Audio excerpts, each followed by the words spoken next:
Buenas noches, señores y señoras. Pues yo hoy me había propuesto hablar de la Romareda y de economía.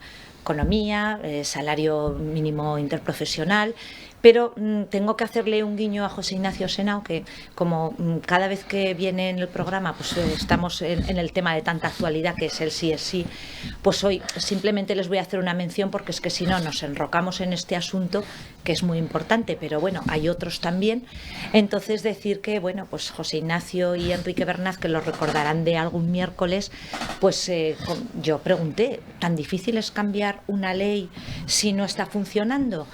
Y bueno, José Ignacio dijo, aunque se cambie, pues bueno, seguirá esta salida de los presos. Y Enrique dijo, bueno, si ya se ha hecho, no se cambiará.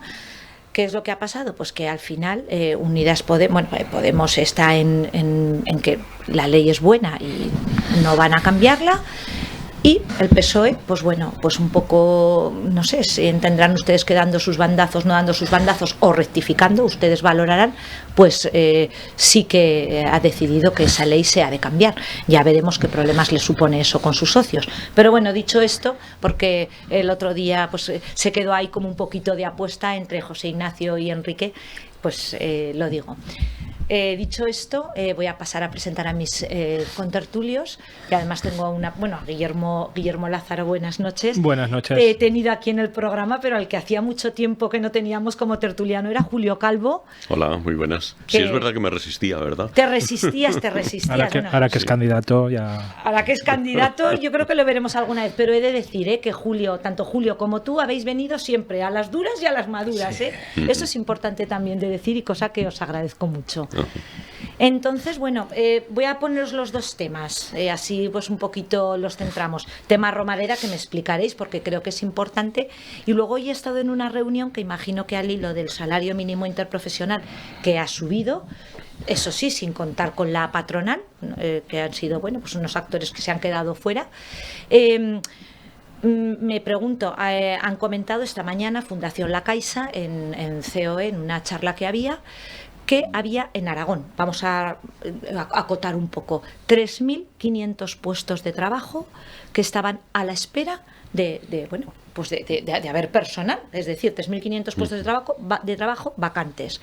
Yo pregunto, ¿es que la gente no quiere trabajar? Cosa que no creo que sea. ¿Es que son salarios mal pagados? ¿Es que la gente no está preparada? ¿Es que no sabemos dónde ir a buscar trabajo? En fin, empezamos si queréis por este y seguimos por el de la Romareda, porque es que yo, claro, me he quedado un poco perpleja al oír con el paro que tenemos y 3.500 puestos de trabajo sin ocupar, pues me ha sorprendido. Quizás sea un poco de todo, Guillermo. Pues la verdad es que como no he estado, no te sé decir, pero entiendo que hay un poco de todo, ¿no? Hay un poco de falta de puestos de personal suficiente para cubrir determinados puestos tecnológicos, por ejemplo. La pandemia nos trajo, en Estados Unidos igual fue más claro que aquí en España, pero también el abandono de determinados puestos de trabajo que te quitaban mucha parte de vida, mal pagados, y hablo principalmente de la hostelería.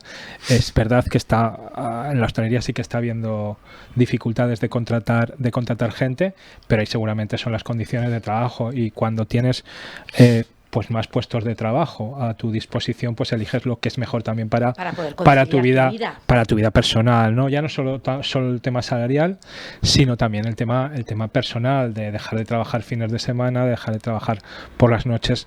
Entonces, pues existe en determinados sectores falta de mano de obra cualificada, por ejemplo, médicos, ¿no? En la provincia de Teruel se están quedando sin cubrir puestos de médicos porque los médicos no quieren irse a la provincia de Teruel a trabajar por determinadas condiciones. No creo que las salariales que difieran mucho un puesto en la provincia de Teruel de Zaragoza serán las mismas, siendo la sanidad pública, pero no quieren ir pues porque o están lejos de la familia o se tienen que desplazar a una localidad en la que no quieren estar, localidades más pequeñas. Entonces, yo entiendo que de esos 3.500 puestos de trabajo hay muchas condiciones, o sea, muchos motivos por los que pueden faltar, Y bueno, y ahí entra ya la responsabilidad de los poderes públicos de intentar buscar soluciones a esos problemas, no solo de los poderes públicos, porque también las empresas pues tienen que ser competitivas dentro de ahora mismo un mercado, digamos, escaso de trabajadores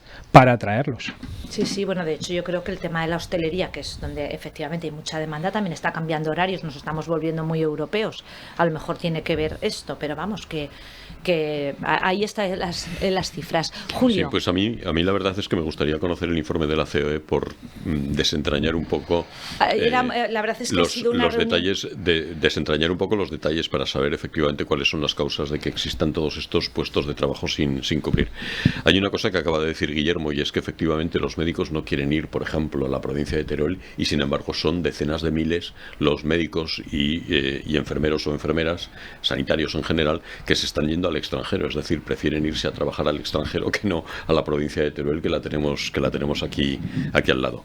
La verdad es que en España tenemos un grave problema de desempleo crónico y tiene mucho que ver también con la falta de, como diría yo, de prestigio que tiene la formación profesional, por ejemplo. Sí, hablaban de formación profesional. Tenemos una gran cantidad de universitarios, muy por encima de lo que es normal en el resto de países europeos, de otros países que consideramos más avanzados, y por el contrario nos faltan técnicos cualificados de grado medio, por ejemplo, profesionales en las profesiones tradicionales, fontaneros, albañiles, etcétera, etcétera.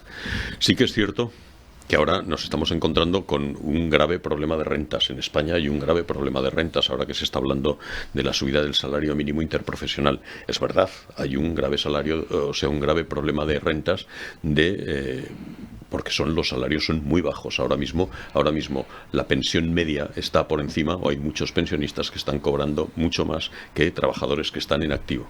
Lo cual es pensión, el salario ha quedado a 1.080 euros, ¿verdad? Comentaban que claro, con los gastos. Tenemos efectivamente un número creciente de pensionistas, todos los hijos del baby boom, todas las personas que ahora mismo en aquella época, que fueron como unos 10, 15 años, en donde nacían por encima de 600.000 niños al año en España, cuando ahora yo creo que no llegan a 300.000 los que están naciendo ahora, 200 y pico mil cada año. Fíjate la diferencia que hay entre... Más la subida de los jubilados para coger la subida del IPC. Correcto. Tenemos un grave problema demográfico. Un número muy superior de pensionistas, casi superior al de los jóvenes que han de tomar, digamos, las riendas del país y ocupar los puestos de trabajo, en fin. Y además con sueldos muy precarios. Las pensiones están mejor pagadas que muchos salarios. La verdad es que es un problema de rentas importante.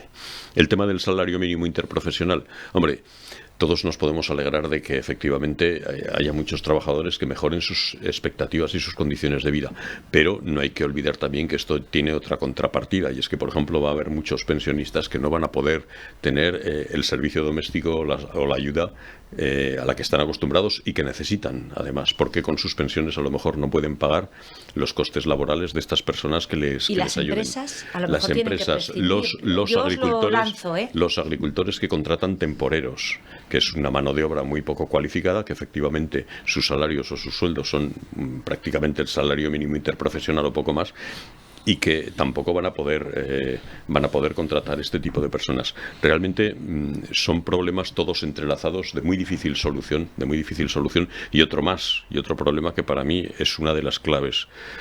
Ahora mismo en España tenemos el mayor número de funcionarios que ha habido jamás en toda la historia de España. Un número de funcionarios que yo creo que supera ya ampliamente los 3 millones de personas, en una época en la que existe Internet, existe el teletrabajo, las posibilidades de hacer muchos trámites, debería haberlas, esas posibilidades de hacer muchos trámites telemáticos desde casa sin necesidad de acudir a las oficinas a que te atienda un funcionario. Y sin embargo nos encontramos con que el otro día un señor pone una denuncia en la policía porque no conseguía que la Seguridad Social efectivamente la atendiera después de 3 meses. Tenemos problemas, yo que sé, en el propio ayuntamiento, las colas enormes que hay de personas para acudir al censo municipal. Tenemos un deterioro general en la sanidad pública las listas de espera son mayores que nunca. Se están dando problemas de retraso en los AVE que no los había habido nunca, que antes el AVE te reintegraba el importe si se retrasaba 5 minutos, ahora lo han bajado ya. Y si tienes que ir a Madrid a primerísima hora porque tienes una reunión, no puedes irte porque están cogidos todos los trenes. Todas estas cuestiones con 3 millones largos de funcionarios y sin embargo cada vez funciona peor todos los servicios públicos y la administración no tiene sentido. Algo está fallando, algo muy importante está fallando en este país. Pues falta alguna clave más de lo que estás diciendo. Comparto muchas, no todas, pero muchas, que es la fragmentación del mercado en sí. O sea, exacto, el tamaño de las empresas en este país es muy pequeño. Es un país de pymes, de mucho autónomo por obligación, que no ha tenido su hueco en el mercado, porque a partir de los 45 años también es muy complicado que una empresa contrate a un trabajador. Entonces esa fragmentación también del mercado hace que muchos de los problemas que dice Julio se agraven todavía en este sentido. Pues sí, la verdad es que, porque nosotros también a veces las reuniones que se tienen desde CEPIMES, que te das cuenta de que hay mucha microempresa que genera trabajo, pero de una manera muy costosa. Es decir, es que tienen verdaderos problemas para asumir que, claro, todos los empresarios querrían que sus trabajadores ganaran mucho dinero, estuvieran muy contentos, pero por otro lado, todos los costes que están subiendo en la empresa, es que hay empresas que se están haciendo inviables. Yo no sé, claro, es culpa del empresario. Estamos hablando de empresarios que hacen una buena gestión, no estamos hablando de otras cosas. Entonces, ¿cómo está también en vuestra mano, que representáis dos partidos políticos opuestos, pero que realmente a veces os habéis puesto de acuerdo en muchas cosas, y que yo creo que esto es fundamental para todos? Hay mucho trabajo que hacer, Guillermo y Julio, porque la situación está un poco desateclada para la empresa, porque da la sensación de, cuando oyes hablar a un empresario, no es que no le quiera subir esos 1.080, es que a lo mejor todo esto que nos ha subido, los autónomos han subido un 8 y pico % a muchos. Es que dices, bueno, una empresa que no puede subir un 8%, pero es que no es un 8% en los autónomos, es un 8% en los autónomos, es un tanto por ciento en la luz, es un tanto por ciento en los alquileres. Es que es un tema muy complicado. No sé, desde vuestros grupos políticos, qué solución le veis o le podéis dar, o si estáis trabajando en ello, porque realmente está viendo, y todo el mundo no se puede ir a trabajar a una gran empresa, porque aquí tampoco tenemos grandes empresas. Guillermo. No sé si quiere. Sí, pues si quiere. No, bueno, yo simplemente decir que efectivamente tenemos ahora mismo un grave problema con el tema de la inflación, por ejemplo. La inflación, lo he dicho muchas veces, me habéis oído en las intervenciones que he tenido en el ayuntamiento, que la inflación tiene un segundo nombre que solemos ignorar o omitir, que es el empobrecimiento colectivo. Realmente inflación significa eso.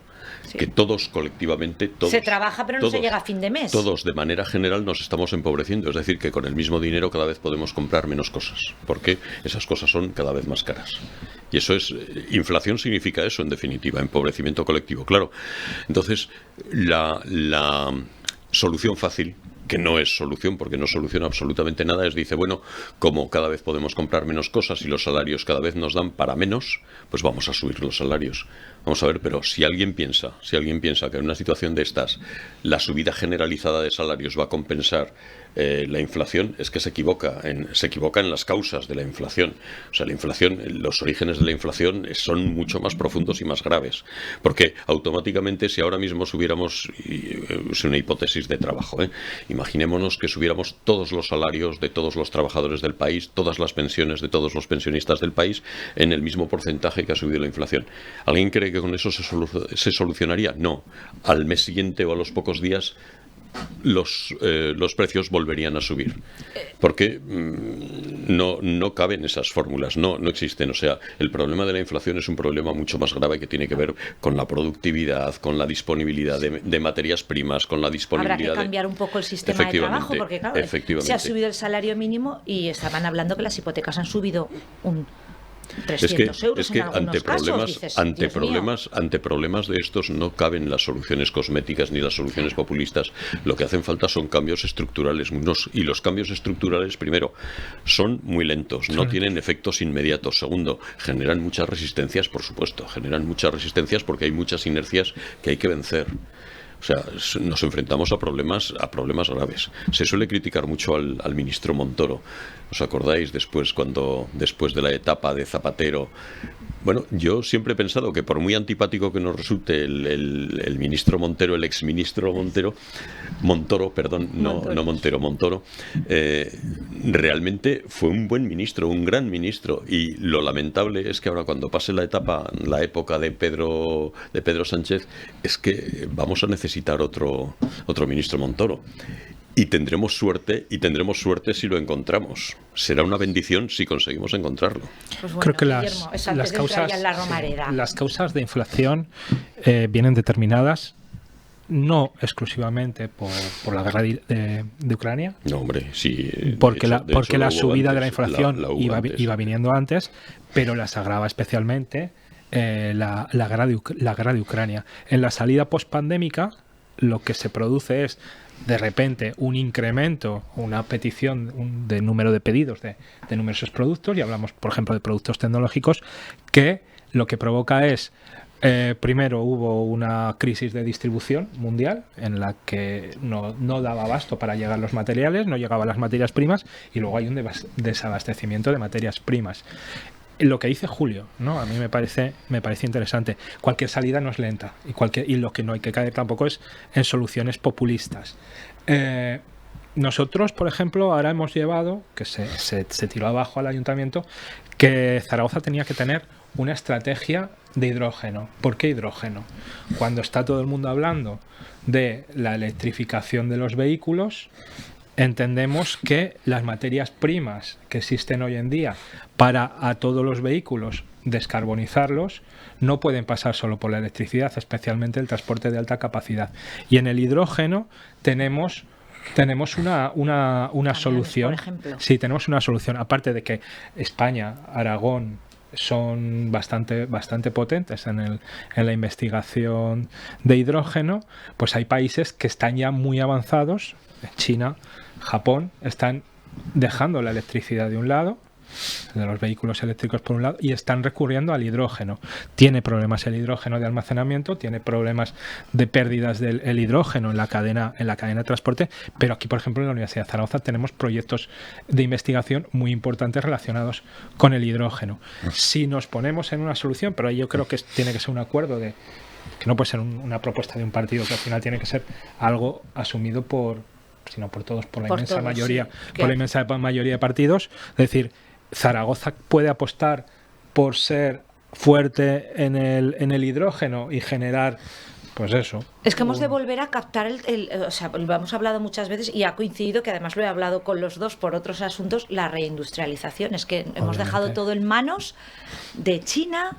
Obviamente. Pero claro, la cuestión, ya sabemos lo que nos ha pasado. ¿Qué estamos haciendo para, de alguna manera, rectificar este error? Claro, lo importante es, los errores se cometen, y bueno, todos nos hemos dejado llevar, ¿no? Todos hemos comprado barato, pero claro, ahora, ¿cómo revertimos eso? Porque el problema es muy serio y lo hemos visto. Lo importante es actuar, ¿no? Teníamos o tenemos todavía una fórmula a nuestra disposición que se llama fondos europeos.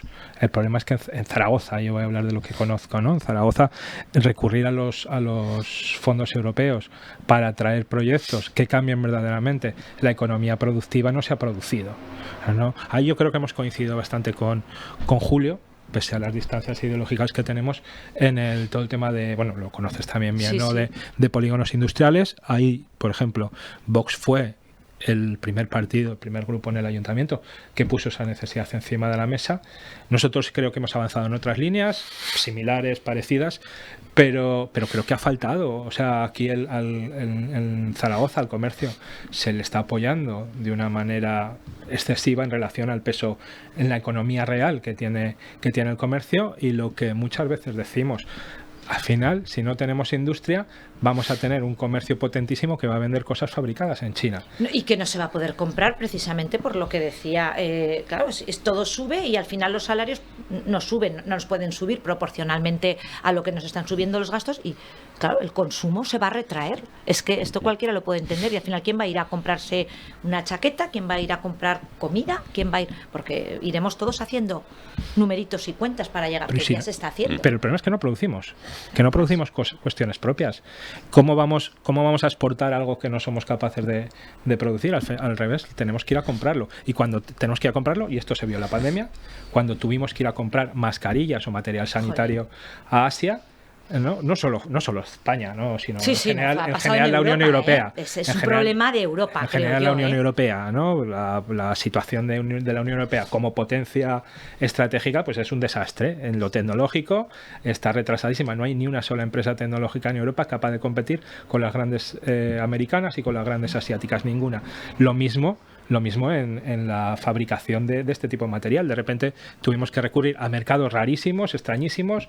Sin garantías, muchas veces. Con aviones que desaparecían, con cada uno el sálvese quien pueda, sí. ¿no? En vez de tener planificada. Sus más y sus menos. Sí, y en vez de tener planificada una fabricación, pero no ahora, sino de hace tiempo. Hoy en día, yo me atrevo a decir que Zaragoza, con la nula política que ha habido por parte del gobierno Azcón, pese a que ha habido partidos, ya digo, Vox y Podemos, que somos partidos muy distintos, que hemos intentado presionar en ese sentido, no está mejor preparado industrialmente que lo que estaba antes de la pandemia.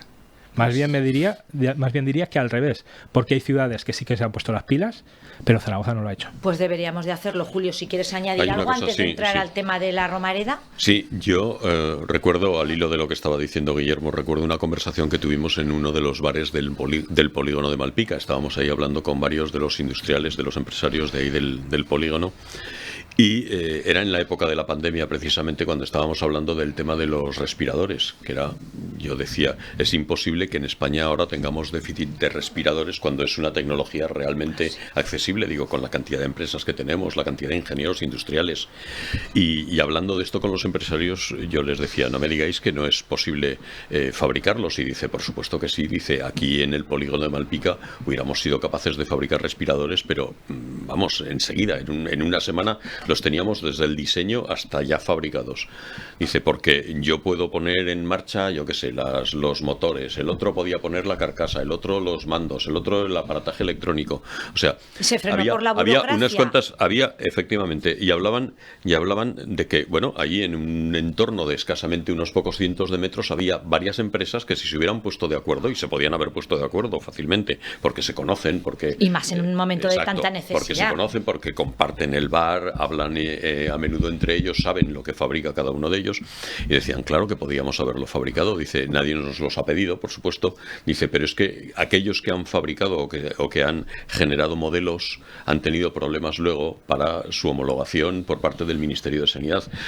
Costaba menos desde el inicio, desde el diseño mismo, empezar con un folio en blanco a diseñarlo por parte de un ingeniero, por parte de los técnicos, y fabricarlo se tardaba menos, que era una semana más o menos, que luego lo que tardaban todos los trámites burocráticos efectivamente en homologarlos y permitir, seguramente con bastante más garantía. Y permitir su venta, efectivamente. Yo una de las cosas que llevo como 20 años, quizás más, abogando por un rearme arancelario que evidentemente no lo puede hacer España porque formamos parte de la Unión Europea, y la Unión Europea tiene una política arancelaria común. Pero yo vengo como 20 años o más, ya digo, abogando por un rearme arancelario frente a todos estos países que están compitiendo con nosotros de una manera, digamos, desleal, o nosotros compitiendo con ellos en inferioridad de condiciones, desde el punto de vista medioambiental, sanitario, desde las normas sobre la propiedad intelectual. Desde el punto de vista laboral, ya digo, o sea, que están trabajando o fabricando o recolectando o explotando la minería, lo que sea, con mano de obra semiesclava, en unas condiciones laborales que nosotros no podemos tener, y es bueno que no las tengamos, porque las conquistas laborales han sido fruto de dos también siglos. Deberíamos de de dos no siglos. comprar Correcto. a quien las tiene. Pero dices, mientras esos países no estén cumpliendo las mismas normas que nos estamos estamos exigiendo a nosotros mismos en todos estos ámbitos, sanitario, medioambiental, laboral, de patentes y propiedad intelectual, etcétera, también, pues evidentemente tendríamos que estar aplicando unas tasas arancelarias o unos aranceles mucho más fuertes. Oye, dices, no te voy a dejar de comprar, pero mientras tú no produzcas en las mismas condiciones que exijo yo a mis empresas, pues evidentemente vas a tener que pagar unos aranceles. No puede ser que nos estemos desarmando arancelariamente. Y ahora, el tema de la reindustrialización, pues aquí efectivamente si aplicáramos una política arancelaria rigurosa o estricta o más fuerte, más estricta que la que estamos aplicando, pues nos veríamos obligados o nuestras empresas podrían, digamos, competir en igualdad de condiciones con todos estos países. Nos reindustrializaríamos más deprisa, no te quepa ninguna duda. Y la innovación, yo creo que innovación, por supuesto, que donde podemos ser competitivos hoy respecto a esos países es en la innovación. Y yo digo, desgraciadamente, es que cada vez tenemos más trabajadores muy cualificados y preparados también, eso es importante. Pero yo digo, desgraciadamente, cada vez más competir tecnológicamente con China es imposible ya. Porque llevamos 20 años, dice, reclamando, 20 años o 30 años de retraso tecnológico de Europa. De que cada país quería hacer su Facebook, cada país quería hacer su no sé qué. Si hubiésemos tenido una política de verdad innovadora común de todos los estados de la Unión Europea, otra cosa. Porque España, con 47 millones de habitantes, no puede ir a ningún sitio. Pero es que Francia, que tampoco tiene demasiados más, tampoco puede ir sola a ningún lado. De eso hablamos, ¿no? Unión Europea, que ha sido un poco de nombre. Porque y de protección, como dice vamos, yo cuando le preparamos los discursos y los trabajos para que los concejales que tenemos en el ayuntamiento pues hagan sus intervenciones, muchas de las veces que ponemos no hay nada más patriótico que defender la industria propia. Es una frase que hemos pronunciado bastantes veces. Y es así, si no defendemos lo nuestro por los puestos de trabajo, la calidad en el empleo, el trabajo bien hecho, si no defendemos esas cuestiones, es muy complicado que podamos competir contra ahí el goteo de la contra otros países. Pero también te digo que hace 20 años, cuando Julio empezaba a preocuparse por estos temas, o más, creo. Teníamos empresarios de éxito en España que se iban a producir fuera. Y vamos, se ve que nos gusta la economía a todos, nuestro máximo. 5 minuticos vamos a tener para hablar de la Romareda, sí, que me gusta también el tema. O sea, pero 5 porque es que nos hemos metido. Este tema era importante. Acaba. Sí, no, pues eso. Echándole la pullita a Julio. No, te digo que hace 20 años, hace 25 años, empresarios de éxito españoles se han ido a producir fuera. Y europeos, en general. Porque era más barato, porque salía mejor ir a China. Hace poco leí, perdona Guillermo, no hace tampoco, que en Estados Unidos ya no quedaba ninguna fábrica de pantalones vaqueros. Fíjate que es el origen de los pantalones vaqueros, pues no se produce ni un solo pantalón vaquero en Estados Unidos. Pues todos vienen del sudeste asiático. Ahí está. Bueno, pues ahora ilustrarme un poquito, porque yo de economía sé, de la Romareda ya me gusta enterarme, pero me ha dado menos tiempo, así que ¿cómo estamos con la Romareda? ¿Quién de los dos empieza? Os miráis así de reojillo. En la Romareda hoy ha salido un titular en un medio de aquí de Zaragoza, donde dice que la Romareda se ha desbloqueado a 75 años. No es verdad. Hemos dado un paso más, o digamos que se ha acordado reformar las modificaciones del plan general para permitir que efectivamente el terreno de la Romareda se pueda acceder con lo que se llama un derecho de superficie, una cesión del derecho de superficie, punto.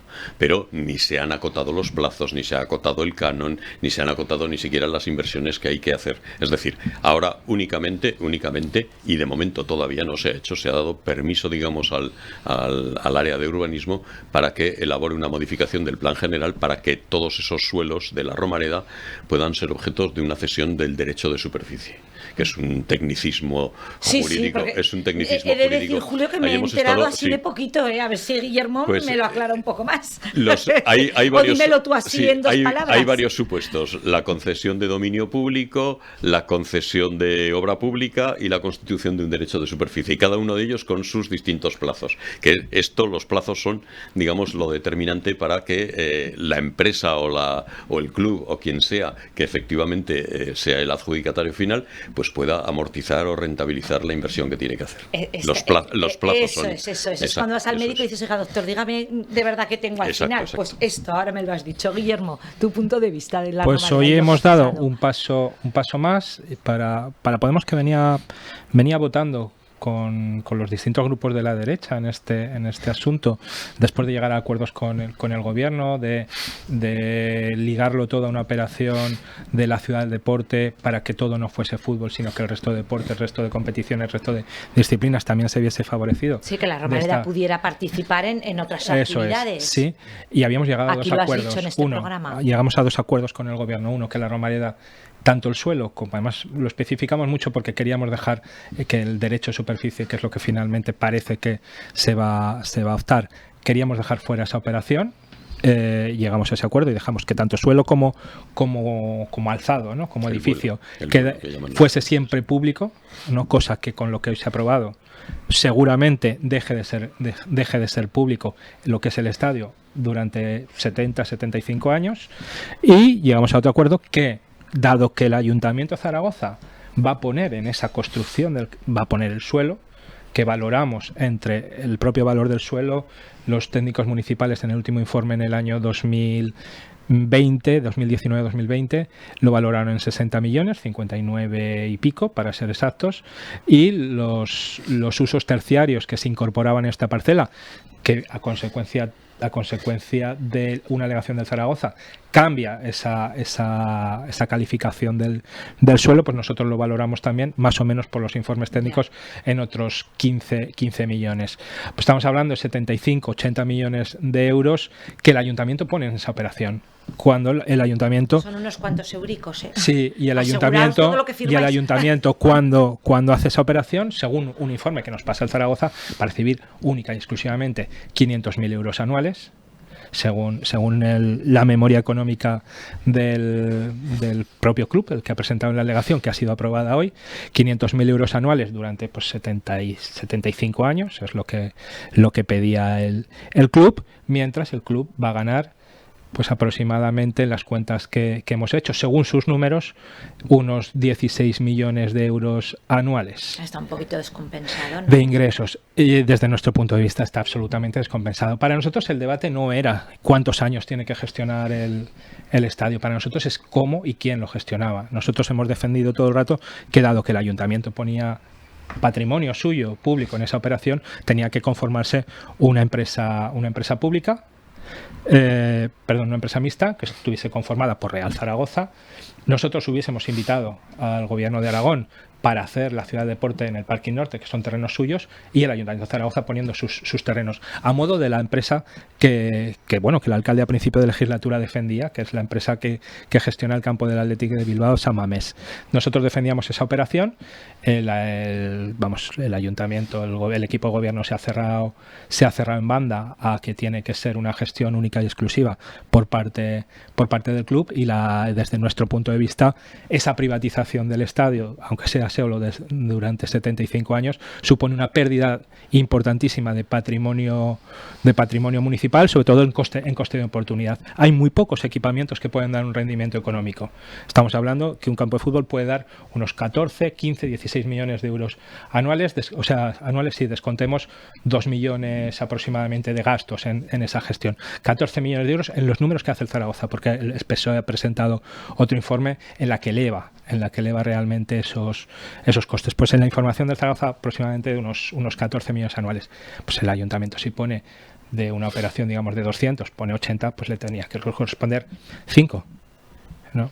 Pues, bueno, yo creo que no son 2 minutitos tienes. No son correctos esos. Julio, yo creo que no son correctos esos datos. Primero, el canon es una hipótesis de trabajo que ha hecho el Real Zaragoza. De momento el canon ni siquiera está fijado.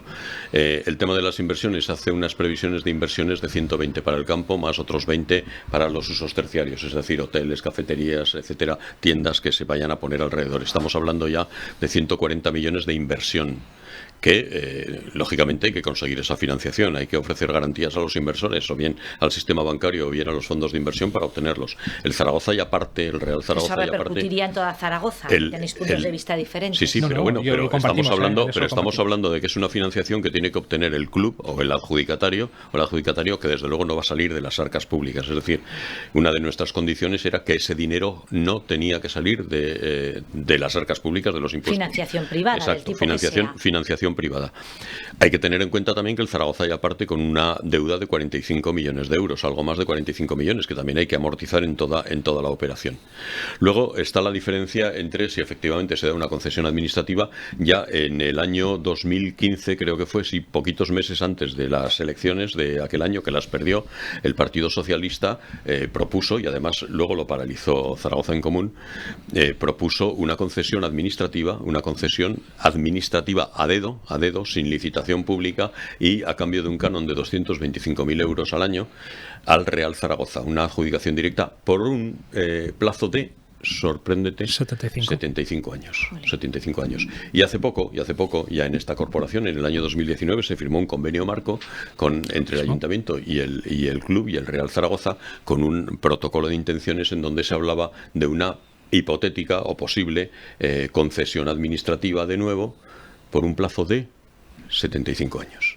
Es decir, tanto el PSOE como el Partido Popular estaban hablando de concesión administrativa. Ahora resulta, y es verdad, seguramente tienen razón, que dicen que una concesión administrativa, una concesión de dominio público, no tiene cabida en un equipamiento de este tipo, porque el campo de fútbol sí es de dominio público, pero no pueden serlo ni los hoteles, ni las tiendas, ni todo el resto de, de establecimientos que pueden dar rentabilidad a la operación, y que evidentemente un hotel, una cafetería, un gimnasio, una tienda no son de dominio público. Tendrían que ser objeto de una concesión patrimonial, y ambas cosas no caben en una concesión de dominio público. En fin, es un lío. Necesitaríamos como 2 programas más, pero bueno, yo creo que es complejo. El expediente son creo que nos habéis clarificado bastante. El expediente son como unos 300 folios de informes, solo la modificación de hoy, lo que aparecía en el expediente eran, que lo terminé de leer anoche,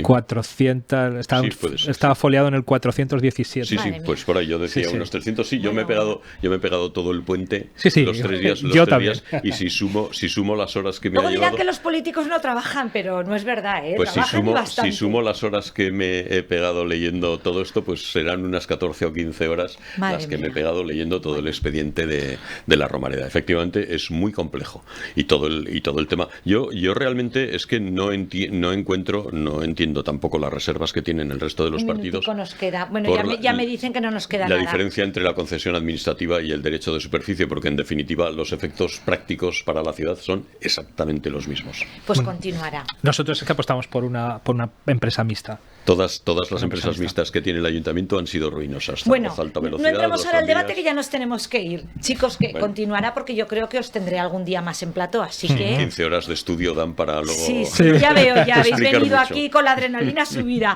Buenas noches a ustedes y gracias a vosotros. Gracias. Muchas gracias.